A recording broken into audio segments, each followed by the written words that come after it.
You're listening to a podcast by the Center for Action and Contemplation. To learn more, visit cac.org. We do not see everything, so we do not know everything. We do not even know how much we do not know, nor do we know how much of what we know is actually impartial, distorted, or false. That is why we seek to open our eyes, to encounter the world afresh, in humility and in silent wonder, to learn to see. In the first season of Learning How to See, Jackie Lewis and Richard Rohr joined me in introducing a baker's dozen of biases that make it hard for us to see what is there. In this season, we want to turn our desire to see into prayer, into something we feel in our bones and bodies, something we desire so deeply that our hearts are stretched and deepened. I was enthusiastic about bringing the program design team of the Center for Action and Contemplation onto this season because I've worked with them for the last couple of years. And I realized they have so much wisdom and so much depth and so much to offer. And in addition, I wanted to talk about translating an understanding of the biases into actual practices. And I know these colleagues actually live what we teach about contemplative practice. How would you define bias? How do you understand it? Where do you see it out there causing trouble in our world today? The image that comes to me is the image of a pinhole camera. As human beings, we only have a limited amount of sight. And the pinhole camera, I'm nearsighted, myopic. So when I look through a pinhole camera without my glasses, I can actually see much clearer than I can if I don't have a pinhole camera and I'm not wearing my glasses. But that clarity of sight comes at a huge cost. By having everything centered down to that pinhole, there's a whole lot that I can't see. And if I'm not aware of the fact that I'm only seeing through a pinhole, I can act as if my whole world is what I can see in that pinhole. And I think that's something that is in some ways necessary for survival. We have to limit the amount of input that we get and just look at what's most important for survival.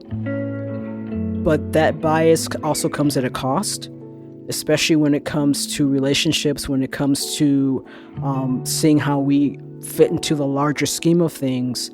If we believe that all that we see through that little pinhole is all there is, then we miss out on so much of God's creation. We miss out on so much of the kinds of relationships that we can have, and also just seeing the fullness not only of other people, but even the fullness of ourselves, because we also see ourselves through that pinhole. There's also a bias that we have to ourselves. So that's my beginning working definition, I guess, of bias. In the second season of Learning How to See, we are not just learning about the biases, but we're engaging in some practices to help us actually overcome them more habitually in our lives. There's a playground 2 blocks from my house where I'll take my kids there about every day. And one day I was there with my kids and they're playing the playground, and I notice a man doing circles around the playground. And I go through my checklist of I don't recognize him from the community, from the neighborhood. I've never talked to him before. What's he doing here? I just see him doing these laps. So I go over and I talk to him. I say, hey, are you from the neighborhood? He said, no. I'm like, do you have grandkids here or kids? He said, no. And he said, I come here twice a day. I work near here. And I check to make sure that no one has left needles here, because I saw people using drugs here. And I want to make sure that the kids who play here are safe. And it just shattered me, because I had all these defenses of who I thought he was as this predator circling around. And here he was flipping that completely on its head and actually being a safeguard, looking out for my kids, even though he didn't even know them, looking out for my neighborhood, even though he wasn't a part of it, looking out for my community, even though he wasn't living inside of it. And there was so much egg on my face. And then I flipped into the niceness of the complimentary bias of just being like, thank you so much. What a gift you are to humanity for showing up like this for me and my kids without me even knowing it. In another life, I was a pastor for a bit. And I just remember there was a whole season of my life where I really thought my job was to give people answers. And I think we're a culture that prefers good answers over good questions. But I think complexity is the place of questions, right? And my favorite mystic has this thing where he talks about staying in dialogue as opposed to definition, and exploring as opposed to explaining. And I think for me, the last few years, it's just been trying to live in search of better questions that can take me into complexity. But it's not easy, right? It's not easy. Sometimes it feels like you're building a sandcastle right in the tide, But I really appreciate the invitation to live in the questions that complexity can bring us to.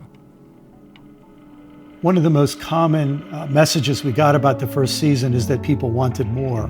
And so I hope people will sense that they're gaining a deeper understanding of the 13 biases, but I also hope that they will begin to engage in prayer and contemplative practice that actually helps them strengthen their desire for truth and their desire to see.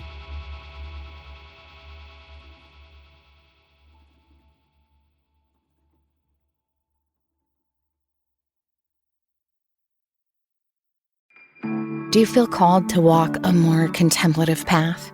The Center for Action and Contemplation is an educational nonprofit supporting the journey of inner transformation. Our programs and resources will help grow your consciousness, deepen your prayer practice, and strengthen your compassionate engagement with the world. Learn more about our resources, such as publications, podcasts, email series, and events at www.cac.org.